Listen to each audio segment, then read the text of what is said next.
Welcome to the J-Max Fitness Podcast. I'm your host, Jason Maxwell. Today's episode is about how to get bigger calves, and I'm going to teach you 3 easy steps to getting bigger calves.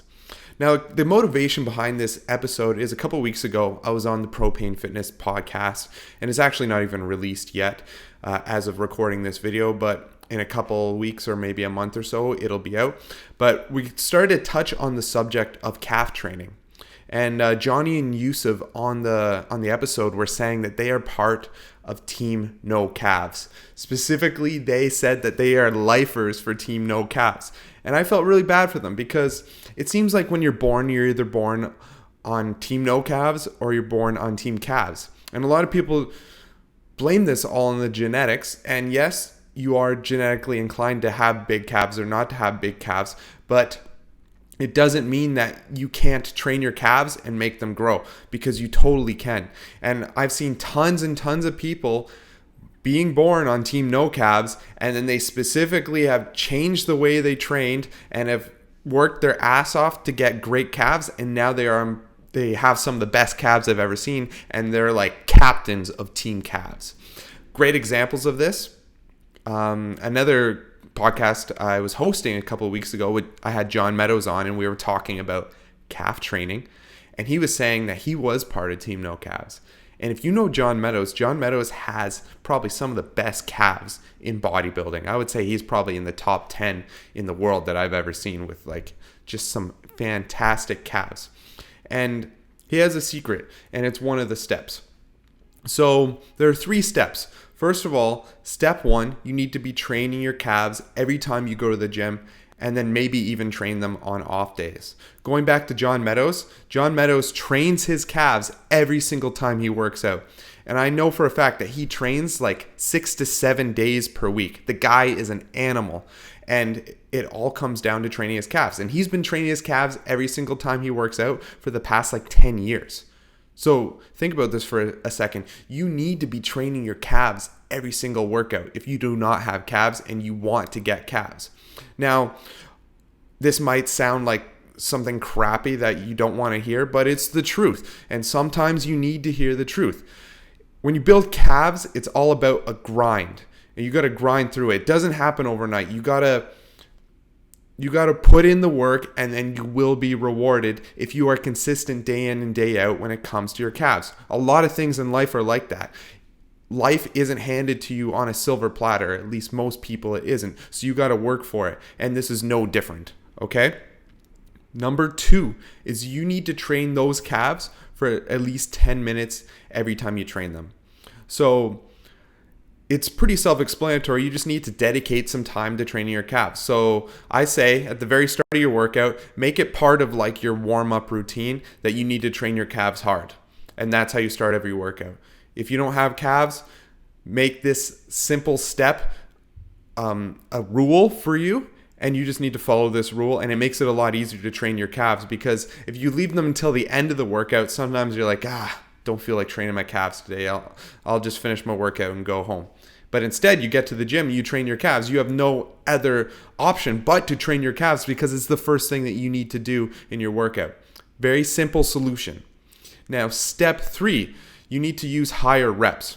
Now, I'm not saying that low reps don't work, and they do, and there is a time and place for low reps, but for these 10 minutes a day of your calves, I want you to be doing higher reps. So if you're doing standing calf raises, I want you to be doing like minimum of like 10 reps on each set. And then if you're doing seated calf raises, I want you to be doing a minimum of 12 reps on each set. And the goal here is just to get like a good pump and get a lot of sets and reps in on your calves. So how do we put this all together? Well, first of all, every single workout, the first 10 minutes of your workout, I want you to dedicate 10 minutes to training those calves. We want to turn those calves into cows, okay? So this is the new rule. You got to do it. Next thing you're going to do is, let's say you're doing standing calf raises. You're going to pick a weight that you can do for over 10 reps, and you're just going to do as many reps as possible with that weight, maybe leaving 1 to 2 reps in the tank, then rest as needed, and then do as many reps as possible, rest as needed, do as many reps as possible, and you want to keep this up until your 10 minutes are up. So essentially, you're just density training for the calves. It's 10 minutes.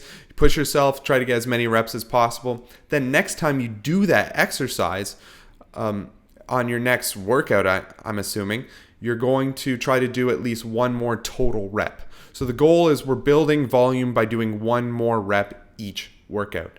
It's going to be super beneficial for you because this way you're getting in the volume you need, you're getting in the workload, you're getting in the density training, you're getting the pump, you're getting the tension, but we're also doing overload by adding in one more rep. After a while, once you're able to do a ton of reps with the weight, you're probably going to want to increase the weight as well. But the key here is we're always building little by little, little by little. And then that's basically all you need to do. Now, you want to go one step further. On your off days, you can train your calves. When you're at home, you just need to jump on a stair, or stand on a stair or whatever, and do calf raises. Make sure you do a full range of motion. This is important for the other exercises too, the 10-minute calf cure that I just introduced you to. You want to be training those calves in a full range of motion. And another little tip that I want to give you is you want to lower yourself in like 2 to 3 seconds, so it's very under control. Then at the bottom, rest for a split second at the bottom so you can get the stretch in the calves, and then from the stretch add the tension into the calves so you're like working through it, and then at the very top I want you to be squeezing the calves as hard as possible. And if you're doing this right, it's going to feel like your calves are about to cramp. This is the amount of tension that you need to put into those calves as well.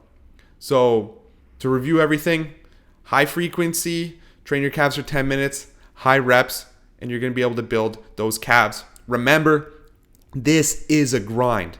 Magic does not happen overnight. If you're part of Team No-Calves, you need to work to get out of Team No-Calves, and you need to get traded to Team Calves, and this is the way to do it. And for some people, you're only going to add like a half an inch or an inch to your calves in a year. But year by year, this adds up, and you're going to have some really fantastic calves, and you're going to turn your weakest part of your body, your calves, into your most amazing, strongest part of your body, which will be your calves. Think about this. In 3 years' time, if you use this method, your best body part will be your calves. And that's really saying something if you're part of Team No-Calves. So if you're excited about this, go try it out. Keep the grind up and you're going to get some great calves. Guys, I am Jason Maxwell here from JMax Fitness, and I'll be talking to you guys next time.